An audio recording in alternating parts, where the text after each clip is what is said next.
Welcome, everyone, to the third episode of the Geriatric Support Network Expert Series. Today, I'm honored to be joined by Dr. Kallol Kumar Bhattacharyya, Director of the Gerontology Program and Clinical Assistant Professor at the University of Idaho. Thank you so much for joining me today. I'm looking forward to hearing from your expertise in gerontology. So, my first question is for those who may not know you, could you tell us a little more about yourself and what inspired you to dedicate your career to the field of gerontology? Great. Thank you. I'd like to thank you first for inviting me in your speaker series in the Geriatric Support Network Expert Series. And originally, I'm a medical doctor and I practiced as a family physician nearly 20 years back in India. And I worked as both formal and informal caregiver. In my clinic, I had people from mainly older adult age group who had different level of cognitive impairment, and as well as in my family, my mom and my grandmother had Alzheimer's. So after practicing for so many years, I actually wanted to dig deeper into the field of Alzheimer's research or dementia research. So I came to the United States and became a true gerontologist. Actually, I did my master's, PhD, postdoc, then assistant professor, all in gerontology. And right now I am working as director of gerontology program. It's very newly launched program at University of Idaho. Yeah, that's great to hear. How many students are do you currently work with in that program? It's very new, brand new program, and we are going to start our very first cohort of graduate students this fall. So, so far we have 12 students enrolled in our program, and we are still enrolling students. So hopefully the number will increase when we start. Yeah. So you have a book titled Rethinking the Aging Transition. What do you think it means specifically to rethink aging? And why do you believe that perspective is important in today's world? In my mind, actually, when I added this particular title, rethinking, I think this means changing our attitude. We need to change our attitude, our perspectives, and to adopt new things. And that particular book, what you mentioned, when I came to the United States, so I compared, I practiced for a long time back in India. So Indian health system, I knew that. And US health system. So I compared what are the advantages, disadvantages, those into different health systems. So that was the main portion of that book. But my upcoming book, that is, I'm editing another book that's on healthy aging. I don't want to disclose right now the title. It's under publication process, under production. So this book is about healthy aging from a global perspective. So people, all scholars all over the world, they are contributing their about indigenous practices and the related policies in their countries. So people from US, experts from US may know what is going on in Australia. In Indian people may know what is going on in sub-Saharan Africa. Northeast people in sorry, people in Middle East, they can be familiar with what is going on in Alaska region. So this kind of thing. So it's a global book, and I think that will help the question you asked, that how we rethink, because it's not that one particular country is the best everywhere in every domain. So we need to adopt what is good from other societies, other communities, other countries. And I think that's the purpose of rethinking. Yeah, I think that's a really nice perspective. It's very unique to the gerontology world. Um, Many people think that aging well is simply about staying physically healthy. But from your perspective, what are the most important steps for healthy aging? Very good question. Actually, it's a very uh, well-known, well-accepted, and old definition of health. WHO, World Health Organization, defined health as complete state of physical, mental, and social well-being, and not merely an absence of any disease or infirmity. So, if you need to add this completeness in every aspect, physical, social, and psychological well-being, you have to do some meaningful thing in your life. So that's the purpose of this aging well. So in healthy aging, we should all focus on a meaningful life with autonomy. So that's the most important thing, autonomy. We all want to live with autonomy. And that's the, I think, the main thing of living healthy or healthy aging, or to some extent, positive aging, whatever. Hmm. And what are some of the biggest misconceptions that people have about aging that you wish you could change?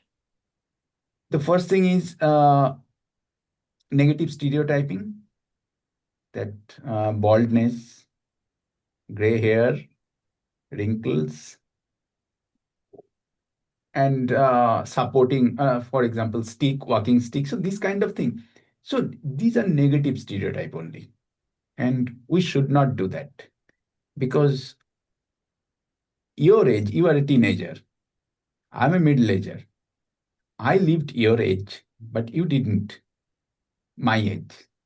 For example, if you think about one of 80 years old, he lived my age, but I didn't live 80 years old age. So that brings from that, it's a bigger perspective. I think uh, we should use their experience, their wisdom in our life. And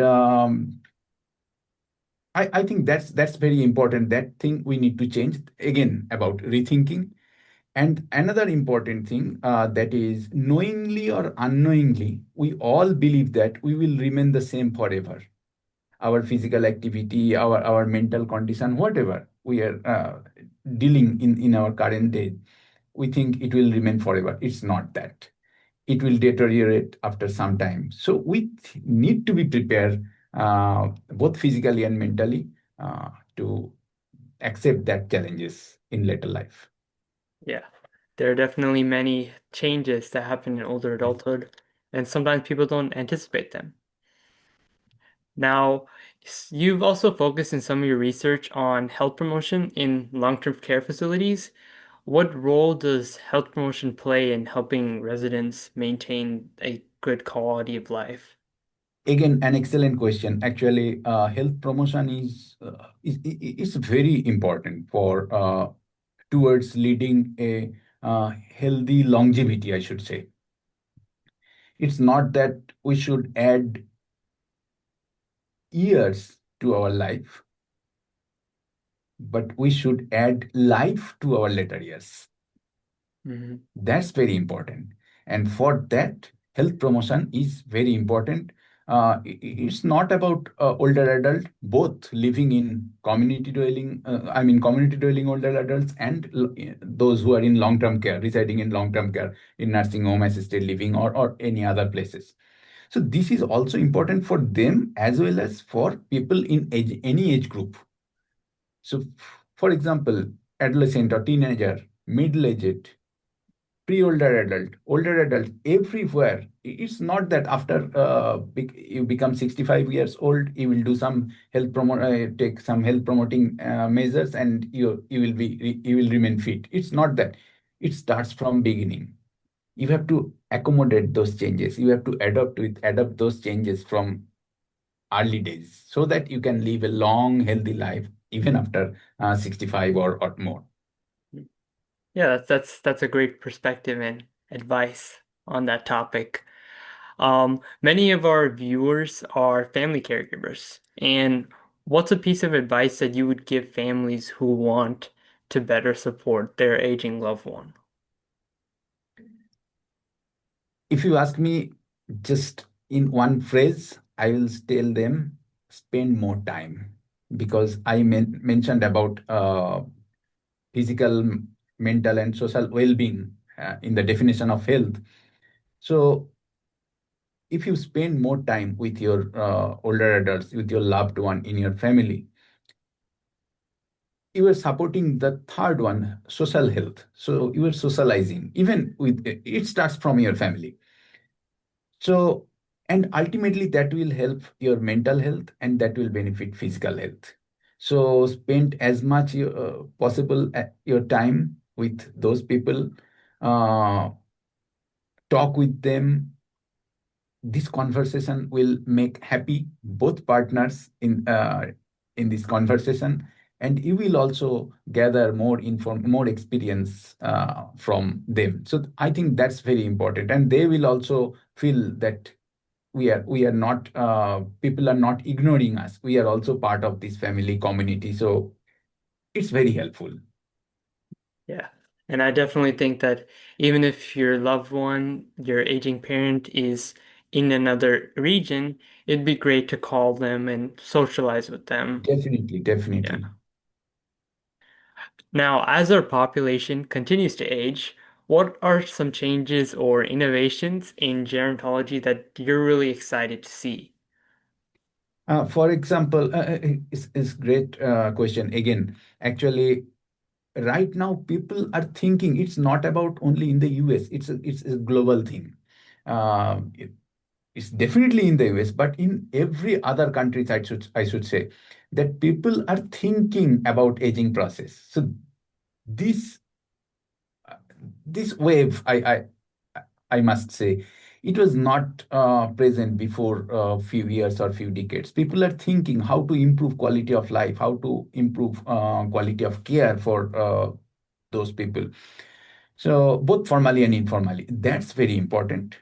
That's the change I see. And if you ask me about innovation, I think the artificial intelligence (AI) is very important in today's world. Although it has some disadvantages, but also if we just focus on the advantages, it's very great innovation for people in later life. Yeah. And even with the University of Idaho starting their gerontology program, we can definitely see a lot more research going into this field. Yes, hopefully. And finally, if you could leave our audience with one message about aging that you hope everyone remembers, what would it be? Okay. So one message, that's respect the aging process. This the perspective and the viewpoint may be different at your age and teenage. Respect of the aging process is different than how a middle-aged respect the aging process, and it's also different how an older adult will respect the aging process. But from various perspective, if we focus on respecting the aging process, it's beneficial for everyone. Yeah. Well, thank you once again, Dr. Bhattacharya, for taking the time to join this interview. Do you have anything else that you would like to tell our audience? I would like to share that about my work right now. I'm doing some, not only me and my colleagues are doing some great research here also. And again, we are going to start our first cohort of graduate students, Masters of Gerontology program in this fall. So if anybody is interested in this program, both traditional and non-traditional student, if you want to grow career in gerontology aging process, we are happy to help. Well, that wraps up this expert series episode. Please check out Dr. Bhattacharya's profile, which will be listed in the description of this video for more information about this wonderful researcher. I'll also link your book for Rethinking Aging. Please also check out the Geriatric Support Network website for more expert series that are soon to come.